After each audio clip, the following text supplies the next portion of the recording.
Good evening dear student. Welcome to my YouTube channel Tushar sir का विज्ञान। तो आज हम स्टार्ट करने वाले हैं क्लास 10th बायोलॉजी का first chapter, that is life process. This chapter is very important for the NEET aspirant as that ये जो चैप्टर है आपका डाइजेस्ट सिस्टम या सर्कुलेशन, जितने भी आपके लाइफ प्रोसेसेस हैं, यहाँ से बहुत ज़्यादा क्वेश्चन आते हैं आपके नीट में। और ये चैप्टर को हम डिटेल में कंप्लीट करेंगे। This chapter are equally important for the CBSE as well as MP board as well as the ICSE student. और बीच बीच में आपको मैं एक्स्ट्रा पॉइंट्स, एक्स्ट्रा पॉइंट्स बताऊंगा जिसको आपको ध्यान रखना है। और इसके बाद फिर हम 3 लेवल पे इसके एमसीक्यू सॉल्व करेंगे ऑन अ डेली बेसिस, जिसमें लेवल 1 होगा आपका एमपी बोर्ड के लिए, लेवल 2 होगा आपका सीबीएसई के लिए, and level 3 are for the ICSE, and जिसमें केस बेस्ड स्टडी क्वेश्चन हम इंक्लूड करेंगे। ठीक है, तो स्टार्ट करते हैं chapter number first of biology class 10, that is life process. आप में से कोई बता सकता है क्या होते हैं लाइफ प्रोसेस? क्या होते हैं life process? All the process that are essential for maintaining life on earth are called life process. तो क्या होते हैं? All the process that are essential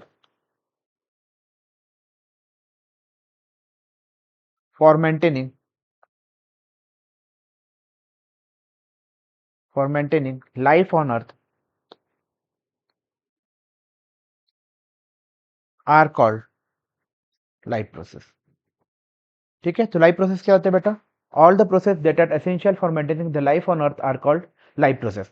life process जो है, it is a characteristics of, life process are the characteristics of living organism. किसका characteristics है बेटा? Living organism का। तो जो भी लाइफ प्रोसेस होते हैं, जैसे न्यूट्रिशन हो, डाइजेशन हो, रेस्पिरेशन, सर्कुलेशन, है ना, एब्जॉर्प्शन, आपका excretion, this are all considered under life process. और लिविंग ऑर्गेनिज्म का सबसे बेसिक कैरेक्टरिस्टिक है जो बताता है कि वेदर समवन इज अलाइव और नॉट, इज मूवमेंट। क्या होता है बेटा? Movement. And second one is growth. पहला क्या होता है बेटा? Movement, and second one is growth. तो इस चैप्टर को हम डिटेल में पढ़ेंगे, इसको ध्यान से देखना, और इसमें जितने भी आपके एमसीक्यूज है या जो थ्योरी क्वेश्चंस है या जो डेफिनेशंस है, वो मैं साइमल्टेनियसली इसमें लिखते जाऊंगा। ठीक है, और कोई भी आपको कोई डाउट है तो आप कमेंट बॉक्स में डाउट छोड़ दीजिए। I will definitely gonna reply your question. ठीक है, तो क्या हो गया बेटा? लाइफ प्रोसेस क्या होते हैं? All the process that are essential for maintaining the life on earth are called life process. अब देखो कौन कौन से प्रोसेस होते हैं लाइफ प्रोसेस। सबसे इंपॉर्टेंट प्रोसेस लाइफ प्रोसेस जो है वो है न्यूट्रिशन। सबसे इंपॉर्टेंट क्वेश्चन, लाइफ प्रोसेस कौन सी है बेटा? Nutrition. What do mean bye nutrition? Nutrition का मतलब होता है how organism obtain his food. कोई भी लिविंग ऑर्गेनिज्म अपना फूड कैसे एक्वायर कर रहा है, कैसे ऑब्टेन कर रहा है, इसको क्या कहते हैं? न्यूट्रिशन। क्यों फूड क्यों इंपॉर्टेंट है? क्योंकि food it used as a fuel. Food क्या करता है? It is used as a fuel, it provide energy. क्या करता है? It provide energy. ठीक है, for carry out all human activities. ठीक है, तो फ्यूल की इंपॉर्टेंट है, it provide energy for all the human activities as well as the biological activities that are performed inside our body, जिसमें catabolism है, आपका एनाबॉलिज्म है। सेकेंड वन इज, न्यूट्रिशन के बाद आता है डाइजेस्टिव सिस्टम। न्यूट्रिशन के बाद क्या आता है बेटा? आपका डाइजेस्टिव सिस्टम। एक्चुअली न्यूट्रिशन के अंदर ही आता है, सब पार्ट के अंदर डाइजेस्टिव सिस्टम। तो न्यूट्रिशन जो है, डाइजेस्टिव सिस्टम जो है वो हम न्यूट्रिशन के अंदर ही पढ़ते हैं। ठीक है, और हम इसमें दोनों पर्सपेक्टिव में पढ़ेंगे। First one is nutrition in plants, then will proceed toward the nutrition in animal. ठीक है, तो हम जो भी यहाँ पे पढ़ेंगे, जैसे रेस्पिरेशन है, एक्सक्रेटरी है, या आपका सर्कुलेशन है, तो यहाँ पर हम दोनों उसमें पढ़ेंगे, पहले प्लांट्स में, देन फिर इसमें किसमें? आपके आपके ह्यूमन बींग्स में। और एक मैं आपको एक्स्ट्रा बताऊंगा in unicellular organism, how this activities are carried out in unicellular organism. तो पहला हो गया आपका nutrition, second one is digestive system, third one is respiration. Third topic कौन सा है आपका? Respiration. And fourth one we have excretion. Fourth one क्या है हमारे पास? Excretion. And fifth one is circulation. Fifth कौन सा है आपका? सर्कुलेशन। तो these are the 5 most important life process जो हमारे लाइफ को इंपॉर्टेंट है, कैरी आउट करने के लिए इंपॉर्टेंट है। ठीक है, तो इसको अब हम डिटेल में समझते हैं। अब देखो यार, न्यूट्रिशन जो होता है, nutrition is of 2 types. There are 2 modes of nutrition. इसको अगर मैं अच्छे से एक्सप्लेन करना चाहूँ तो modes of nutrition, there are two modes of nutrition. First one is autotrophic mode of nutrition. Autotropic mode of nutrition. And second one is heterotropic. First one is autotropic mode of nutrition, second one is heterotropic mode of nutrition. ठीक है. Autotrophic का मतलब क्या होता है? Auto means होता है self.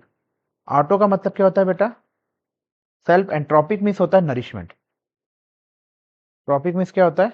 Nourishment. तो ऐसे ऑर्गेनिज्म जो अपना खुद का नरिशमेंट करते हैं, जिसका ऊपर हम क्या कहेंगे? ऐसे organism, those organism which prepare their own food. Those organisms which prepare their own food are called autotrophs. ऐसे ऑर्गेनिज्म जो अपना खुद का खाना खुद प्रिपेयर करते हैं उसको क्या कहते हैं बेटा? ऑटोट्रॉप. आपको एग्जांपल बता सकते हैं ऑटोट्रॉप्स का? एग्जांपल, सबसे पहले green plants. All green plants are what? Autotrophic mode of nutrition. और एक आपका बैक्टीरिया है विच इज कॉल्ड साइनोबैक्टीरिया. एक बैक्टीरिया है जिसका नाम क्या है? Cyanobacteria, which is also known as blue green algae. Blue green algae. Cyanobacteria और ब्लू ग्रीन एल्गी ये क्या करते हैं? By the process of chemosynthesis. By the process of chemosynthesis, जिसमें केमिकल का सिंथेसिस होता है, and they prepare their own food. Green plants prepare their own food by the process of photosynthesis. Green plant prepare their own food by the process of photosynthesis. That will be discussed in the next topic along with the diagram of it. Heterotrophic क्या होता है? Hetero का means होता है others. Hetero का मतलब क्या होता है? अदर्स. मतलब these are the organism which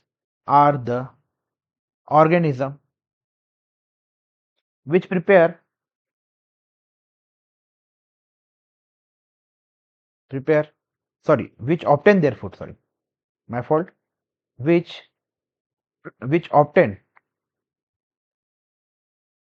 their food from the outside. ठीक है. तो क्या होता है? हेटरोट्रॉपिक मोड ऑफ न्यूट्रिशन क्या होता है? ऐसे ऑर्गेनिज्म जो obtain their food from the other, मतलब आउटसाइड से. तो ये जो हेटरोट्रॉपिक होते हैं, they actually feed on the autotrophic as well as they feed on the heterotrophic. जैसे इसमें एग्जांपल क्या होंगे आपके? बैक्टीरिया के एग्जांपल होंगे bacteria, fungi, cat, dog, as well as we humans also. तो हम भी कैसे हैं बेटा? हेटरोट्रॉपिक मोड ऑफ न्यूट्रिशन है. ठीक है. अब देखिए, ये सब जो हम कर रहे हैं न्यूट्रिशन में हम मेन कौन से ऑब्जेक्ट के बारे में बात करते हैं? यहाँ पे न्यूट्रिशन में हम बात करते हैं ऑफ द फूड. और फूड में भी हम स्पेशली किसकी बात करते हैं? Of glucose. किसकी बात करते हैं बेटा? ग्लूकोज. आप में इसको बता सकते हैं what is the formula of glucose? It is C6H12O6. ये है आपका एनर्जी का molecule which is nothing but a carbohydrate.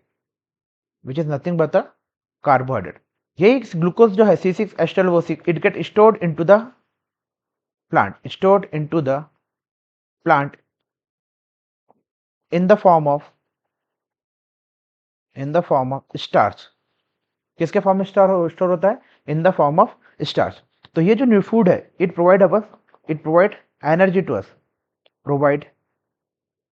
Energy to us. मतलब ऑल लिविंग ऑर्गेनिज्म को जो फूड है आपका ग्लूकोज है, ये क्या करता है? एनर्जी प्रोवाइड कराता है. और यही ग्लूकोज का breakdown is called respiration reaction.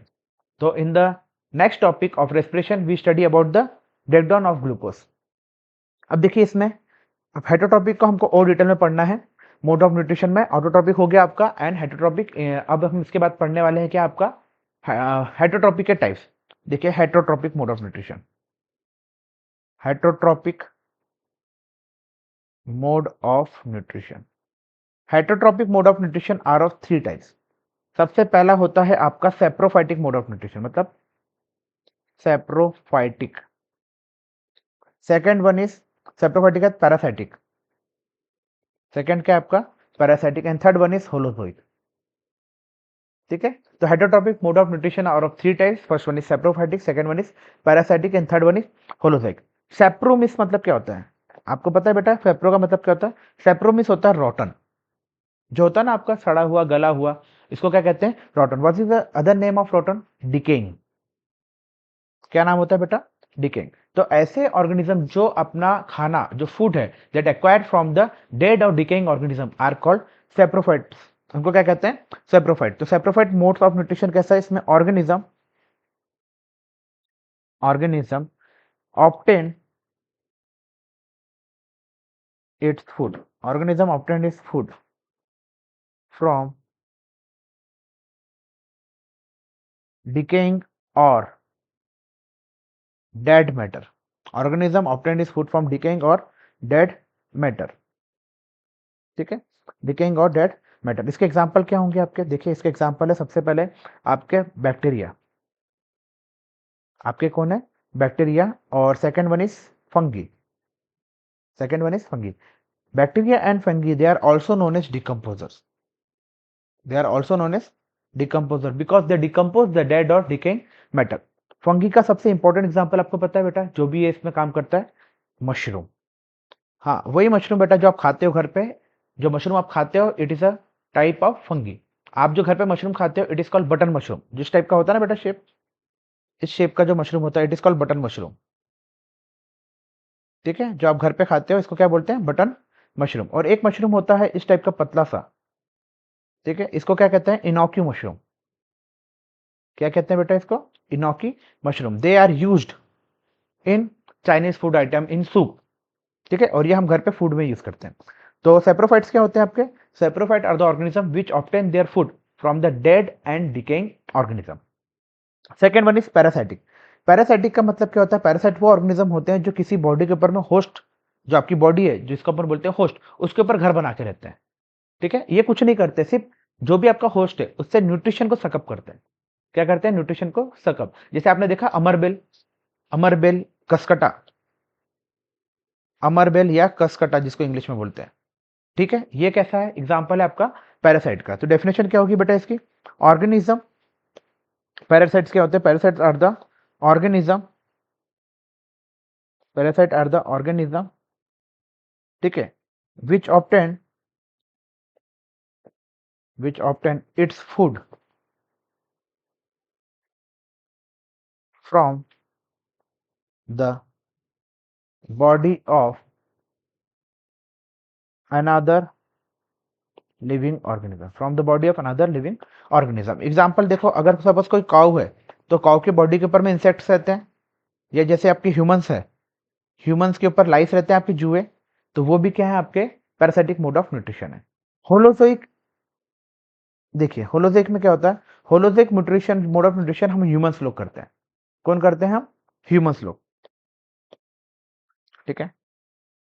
देखिए होलोजोइक में देखो क्या होता है बेटा। होलोजोइक में क्या होता है? हम लोग कॉम्प्लेक्स फूड लेते हैं। कैसे फूड लेते हैं? Complex food. जिस इसको क्या करते हैं हम लोग? पहले फिर सिंपलर फूड में डिस्ट्रॉय करते हैं। सिंपलर फूड पार्टिकल्स में क्या होते हैं? ब्रोक डाउन करते हैं। एंड फिर इसको हम क्या करते हैं? इसके बाद इसका क्या होता है बेटा? डाइजेशन। इसके बाद इसका क्या होता है? डाइजेशन। और फिर इसके बाद हमको क्या मिलती है? एनर्जी। इसके बाद क्या मिलती है? एनर्जी। मतलब it's a more complex process. कैसी प्रोसेस होती है? मोर कॉम्प्लेक्स प्रोसेस होती है, जिसको हम पढ़ेंगे in human digestive system. How protein are break down, how carbohydrate are break down. ठीक है? What is the function of emulsified enzymes and all.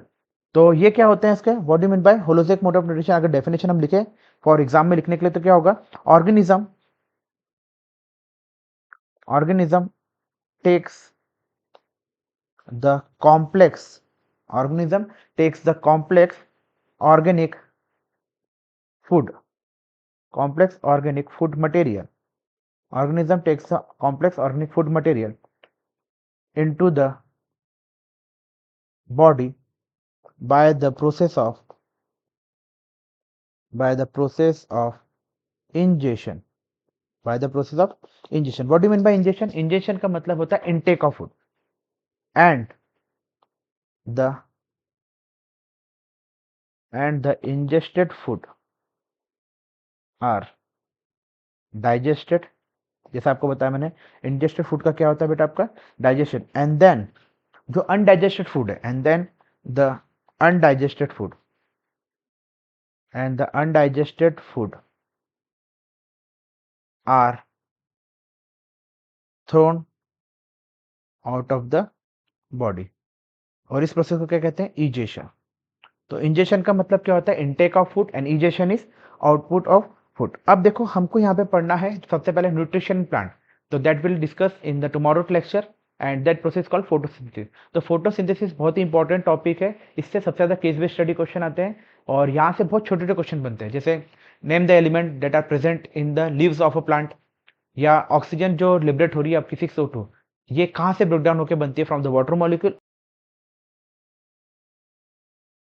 और what are the raw materials used in the photosynthesis reaction?